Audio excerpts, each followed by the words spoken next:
نحمدہ ونصلی علی رسولہ الکریم اما بعد فاعوذ باللہ من الشیطان الرجیم بسم اللہ الرحمن الرحیم لقد من اللہ علی المؤمنین اذ بعث فیہم رسولا قال النبی صلی اللہ علیہ وسلم انا ثمرۃ دعوۃ عن ابی ابراہیم وبشارت عیسیٰ ورؤیا امی او کما قال علیہ الصلاۃ والسلام۔ صدق اللہ مولانا العظیم۔ IMTV کے اسلامی تعلیمات پر مبنی پروگرام آگہی کے ساتھ میں ہوں آپ کا میزبان محمد حفیظ اللہ فاروقی۔ السلام علیکم ورحمۃ اللہ وبرکاتہ۔ خالق کائنات کا فضل ہے کہ اللہ رب العزت نے ہماری زندگی کے اندر ایک مرتبہ پھر ماہ مقدس ماہ ربیع الاول نصیب فرمایا۔ یہ مبارک مہینہ امام الانبیاء خاتم النبیین ہمارے آقا و مولا امام الانبیاء حضرت محمد الرسول اللہ صلی اللہ علیہ وسلم کی ولادت کا مہینہ ہے۔ اس مبارک مہینے کے اندر آقا علیہ الصلاۃ والسلام اس کائنات کے اندر تشریف لائے۔ میرے رب نے اپنے کلام مقدس کے اندر بڑے خوبصورت پیرائے میں سرکار دو عالم صلی اللہ علیہ وسلم کی آمد کا تذکرہ فرمایا۔ اللہ رب العزت اپنے کلام مقدس میں ارشاد فرماتے ہیں لقد من اللہ، لام تاکید کے لیے، قد تحقیق کے لیے اللہ رب العزت نے دو اہم لفظ استعمال فرمائے اور اس کے بعد فرمایا من اللہ، خالق کائنات نے تمہارے اوپر احسان فرمایا۔ الہ العالمین، آخر کیسا احسان جو تو اس امت پر فرما رہا ہے۔ خالق کائنات فرماتے ہیں میں ایک بہت بڑا احسان کر رہا ہوں، علی المؤمنین، ایمان والوں پر وہ احسان کر رہا ہوں۔ مولا کریم کیسا احسان؟ رب العالمین فرماتے ہیں دیکھیے میں نے آسمان کو بلندی دی، احسان نہیں فرمایا۔ میں نے زمین کو پستی عطا فرمائی، احسان نہیں جتلایا۔ میں نے پھولوں کے اندر خوشبو پیدا فرمائی، احسان نہیں جتلایا۔ میں نے کلیوں کے اندر مہک پیدا فرمائی، احسان نہیں جتلایا۔ میں نے اس کائنات کی رنگینیاں پیدا فرمائیں، احسان نہیں جتلایا۔ میں نے رات سے دن کو نکالا، احسان نہیں جتلایا۔ میں نے دن سے رات کو نکالا، احسان نہیں جتلایا۔ میں نے اس کائنات کے اندر رنگینیاں پیدا کرنے کے لیے ایک نہیں دو نہیں 18,000 مخلوقات پیدا فرمائیں، لیکن کسی مقام پہ میرے رب نے احسان نہیں جتلایا۔ سر سے لے کر پاؤں تک میرے رب نے ہمیں صحیح سلامت وجود نصیب فرمائے، لیکن کسی مقام پر رب العالمین نے احسان نہیں جتلایا۔ اس کائنات کے اندر ہم دیکھتے ہیں خالق کائنات نے ہمیں مشروبات عطا فرمائے، معقولات عطا فرمائے۔ میرے رب نے ہمیں کائنات میں ہر چیز نصیب فرمائی، لیکن اس کے باوجود کسی مقام پر خالق کائنات نے یہ نہیں فرمایا میں تمہارے اوپر ایک احسان کر رہا ہوں۔ لیکن باری آئی امام الانبیاء کی، باری آئی خاتم النبیین کی، باری آئی حضرت محمد الرسول اللہ صلی اللہ علیہ وسلم کی، تو میرے رب کو کہنا پڑا۔ خالق کائنات نے فرمایا لقد من اللہ علی المؤمنین اذ بعث فیہم رسولا، میں نے احسان کن پر فرمایا؟ ایمان والوں پر۔ اذ بعث فیہم رسولا، میں نے تمہارے اندر اپنا آخری نبی اور رسول بھیجا۔ آقا علیہ الصلاۃ والسلام کو اللہ رب العزت نے امت میں پیدا فرمایا، اور امت محمدیہ میرے رب نے اپنے محبوب پاک صلی اللہ علیہ وسلم کو نصیب فرمائی۔ یہ وہ احسان تھا جو رب العالمین نے اس امت پر فرمایا۔ تو فرمایا یہ وہ میرا نبی ہے، یہ وہ میرا پیغمبر ہے، یہ وہ میرا رسول ہے جس کو میں نے عظمت نصیب فرمائی، جسے میں نے مقام عطا فرمایا۔ وہ پاک پیغمبر ربیع الاول کی 12 تاریخ کو اس کائنات میں تشریف لائے۔ اس میں مختلف روایات ہیں۔ میں اس مقام پر کسی بھی جھگڑے میں نہیں پڑنا چاہتا، اس لیے کہ میرا پاک نبی جھگڑے ختم کرنے کے لیے آیا۔ میرے محبوب علیہ السلام محبت اور اخلاق بانٹنے کے لیے تشریف لائے۔ بالاتفاق آقا علیہ السلام 12 ربیع الاول کو اس کائنات میں تشریف لائے۔ آقا علیہ السلام کی جب تشریف آوری ہوئی، یوں سمجھ لو آقا علیہ السلام کی آمد سے پہلے اللہ رب العزت نے آدم علیہ السلام کو بھی پیدا فرمایا۔ میں نے خالق کائنات کی بارگاہ میں عرض کی، الہ العالمین آخر وجہ کیا ہے؟ آدم بھی تشریف لائے، نوح بھی تشریف لائے، ابراہیم اور اسماعیل بھی تشریف لائے۔ ان کی ولادت کا تذکرہ اس انداز میں نظر نہیں آتا۔ آپ کے بارے میں آپ کا کلام الہی اعلان کر رہا ہے، وَرَفَعْنَا لَكَ ذِكْرَكَ، کائنات میں نے اپنے محبوب پاک صلی اللہ علیہ وسلم کے ذکر کو بلند کر دیا۔ اے میرے مولا، آدم انسانیت کے ابا ہیں، حضرت نوح علیہ السلام آدم ثانی ہے، لیکن ان کی ولادت کا تذکرہ، ان کی آمد کا تذکرہ، ان کا مشن، ان کا موقف اس انداز میں نظر نہیں آتا جیسے میرے محبوب علیہ السلام کا نظر آتا ہے۔ خالق کائنات نے فرمایا اس کی وجہ کیا ہے؟ ذرا دیکھیے، آدم آئے، پھر نوح آ گئے، ابراہیم آئے، پھر اسماعیل آ گئے، موسیٰ آئے، پھر عیسیٰ آ گئے، یعقوب آئے، پھر یوسف آ گئے، اس کے بعد پھر آخر کے اندر امام الانبیاء، خاتم النبیین، آمنہ کے لال، عبداللہ کے در یتیم، حضرت محمد الرسول اللہ صلی اللہ علیہ وسلم تشریف لائے۔ لیکن یاد رکھنا، آدم سے لے کر عیسیٰ تک نبی آتے رہے، واپس جاتے رہے، لیکن اب میرا پاک پیغمبر اس کائنات میں تشریف لا چکا ہے۔ آقا علیہ السلام کی ولادت ہو چکی ہے۔ محبوب علیہ السلام کی ولادت کا تذکرہ بڑی دھوم دھام سے کیوں ہو رہا ہے؟ میرے محبوب علیہ السلام کے مشن اور موقف اور پروگرام کو اس انداز سے کیوں بیان کیا جا رہا ہے؟ اس لیے کہ اب قیامت کی صبح تک نہ ہی آمنہ جیسی اماں پیدا ہو سکتی ہے اور نہ ہی محمد الرسول اللہ صلی اللہ علیہ وسلم جیسا بیٹا پیدا ہو سکتا ہے۔ اس لیے کہ میرے نبی کا حسن سب سے جدا، میرے پیغمبر کے کمالات سب سے انوکھے، میرے محبوب علیہ السلام کا جمال سب سے الگ، یوسف کا حسن اپنی جگہ پر، لیکن میرے مصطفیٰ کے حسن کا مقابلہ نہیں کر سکتا۔ اس لیے کہ آقا علیہ السلام کے حسن و جمال کو بیان کرتے ہوئے حضرت حسان ابن ثابت نے کہا تھا، لوگو سنو، میں اپنے محبوب کا حسن بیان کرنا چاہتا ہوں۔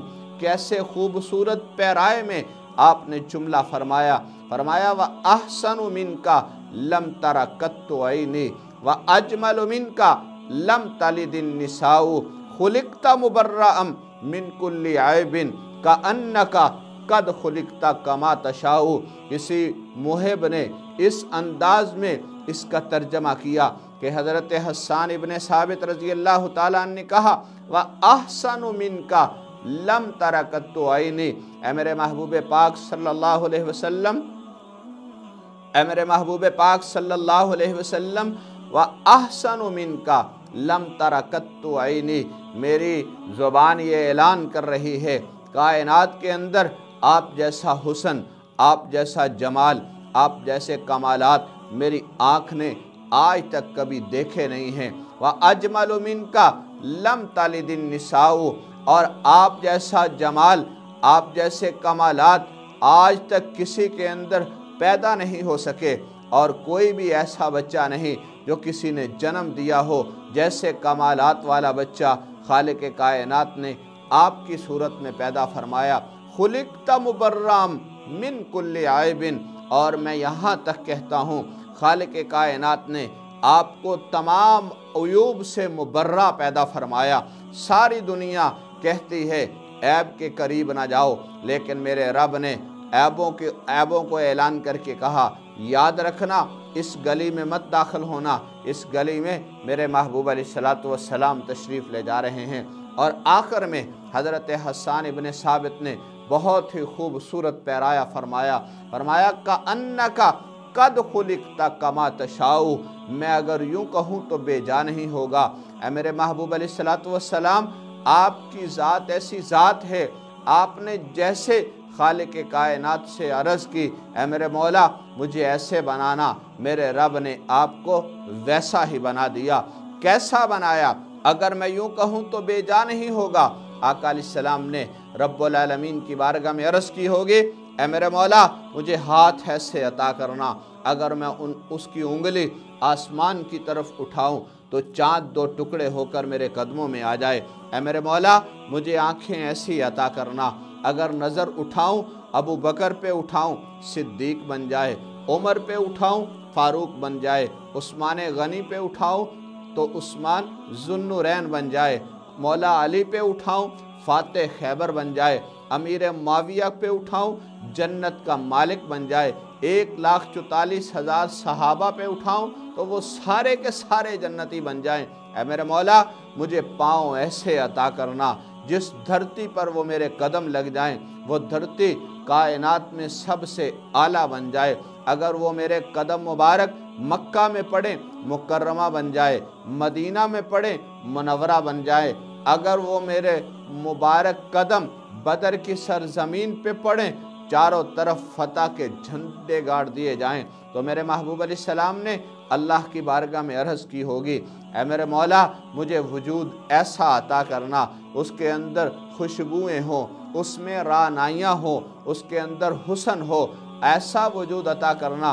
اے میرے مولا اگر کسی کی نظر میرے اوپر ایمان کی حالت میں پڑے تو وہ سارے کے سارے جنتی بن جائیں۔